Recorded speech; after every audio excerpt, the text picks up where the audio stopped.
Hello, audience members of Hendersonville Theater. I'm Dakota Mann, the production manager here at Hendersonville, and with me I have Quinn Terry, the director of our upcoming Much Ado About Nothing. Quinn, tell us a little about yourself. Sure. I was a really shy kid to the point to where my grandmother thought it might be good to push me out of my shell, so she signed me up for a summer theater class when I was a young kid. They dragged me kicking and screaming. I was stool number 2 in a stage rendition of Goldilocks. And I enjoyed it very much because the lights came on and you got to pretend and be someone else for a little while. Then I got older and realized it's more fun if you tell the truth on stage. So I've been acting here for about 20 years now. I moved to Asheville in 2018, got involved in the local theater scene. My first show back was Happy Land with Magnetic Theater. Happy Land with the Magnetic Theater, and it's been great ever since. And this is my first time trying to direct. I thought I'd try to do something a little scary. Yes, and you are such a wonderful performer and always had such fantastic insights. That's why I really wanted you to come and direct as well out here. And I got to watch your designer run, and it's been so lovely. You have a great comedic timing with yourself, and you also really understand the language of Shakespeare.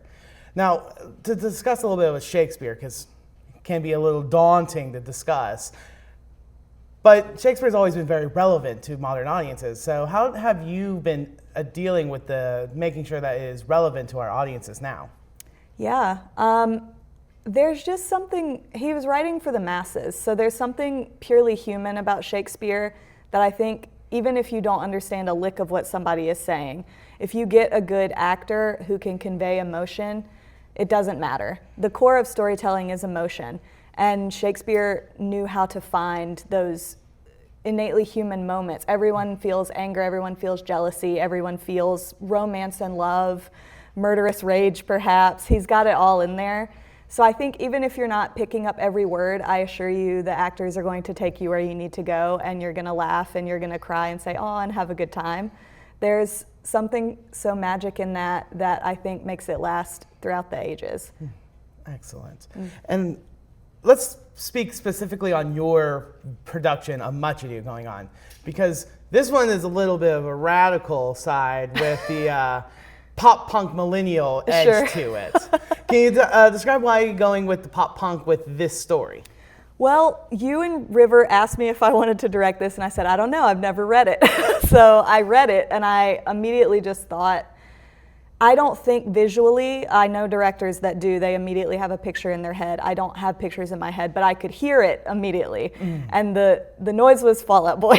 So I thought, great, I'm gonna run with that. And I built it sort of from the sound, and it really just sort of put itself together from there. It's my favorite music. It was never just a phase, that whole thing. Oh, I understand. It's just such an identifiable time period. I wanted people to immediately know where they were and have that help them along while they're still maybe adjusting to the language or adjusting to maybe seeing Shakespeare for the first time. And I thought everyone has an opinion on this time period, whether it's good or bad, like good art. So I thought it would be a good sort of modern take. And Excellent. I just really knew that the costumes would be good. Oh, the costumes are great. Yeah.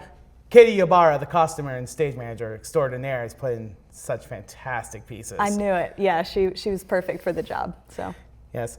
And let's go ahead and talk a little bit about in the script itself. What would be what you say is one of your favorite moments that has came out during this production?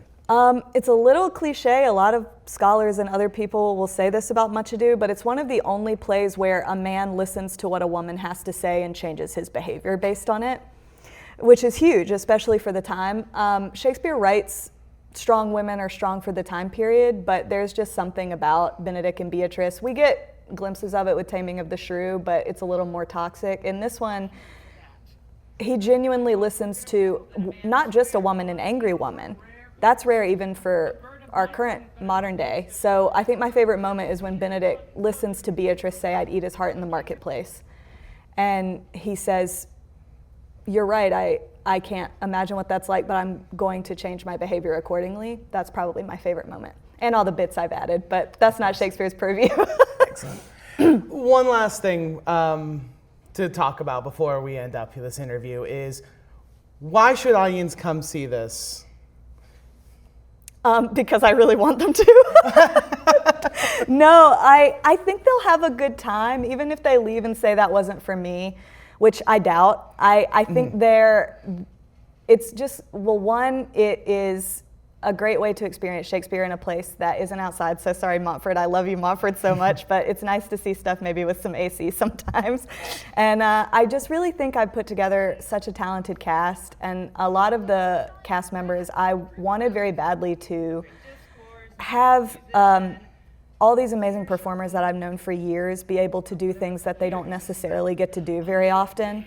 I put together a stellar cast, and they get to show off things that maybe folks haven't seen before, either just viewers or fellow actors alike. And I think it's just a really beautiful time, and I think people will really get a lot of varied things out of it. Excellent. Yeah. Quinn, thank you so much for your time today. Sure. And audience members, please feel free to go to our website at hendersonvilletheater.org and go ahead and buy your tickets for this show. You do not want to miss it.